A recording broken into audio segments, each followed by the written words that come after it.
जीवन कलात्मक ढंग से जिएं। जिंदगी जीना एक कला है, ऐसा सुनकर अनेक लोगों को अजीब सा लग सकता है, किंतु है ये वास्तविकता कि जीवन एक कला है। जो लोग जीवन जीने की कला नहीं जानते अथवा उसे कलात्मक कर्तव्य नहीं मानते, वे जीते हुए भी ठीक से नहीं जी पाते। बहुत लोग जिंदगी को विविध उपकरणों से सजाए संवारे रहने को ही कला समझते हैं, किंतु बाह्य प्रसाधनों द्वारा जीवन का साज श्रृंगार किए रहना कला नहीं है। ये मनुष्य की लिप्सा है, जिसे पूरा करने में उसे एक झूठे संतोष का आभास होता है।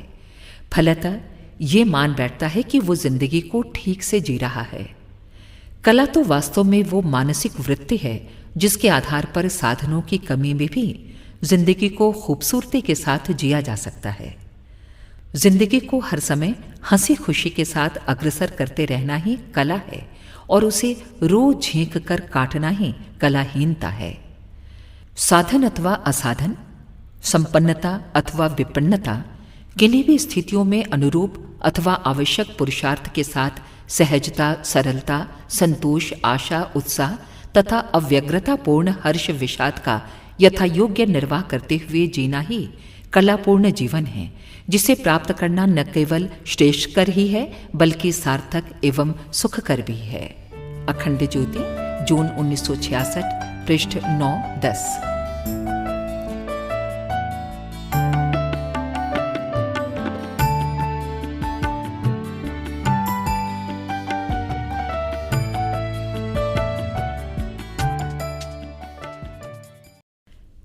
लक्ष्य सिद्धि के लिए धैर्य आवश्यक है।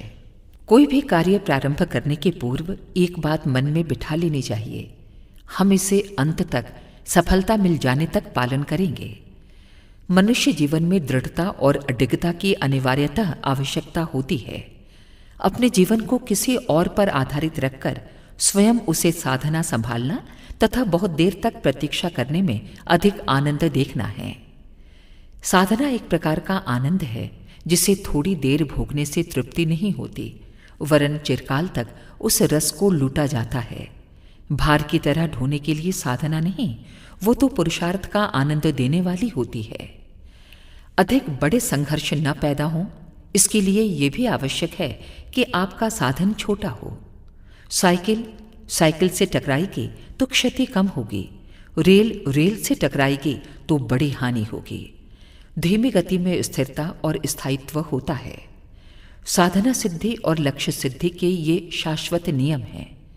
इन्हें कोई साधारण भले ही समझे, पर इनकी वास्तविकता में राई रत्ती गुंजाइश नहीं। लक्ष्य चाहे छोटा हो चाहे बड़ा, स्वर्ग और मुक्ति की कामना हो, यश, धन अथवा कीर्ति की, मनुष्य को संतुलन रखकर मंद गति से लगन के साथ धैर्यपूर्वक साधना करनी पड़ती है। अखंड ज्योति, जनवरी 1966, पृष्ठ 3 से 4।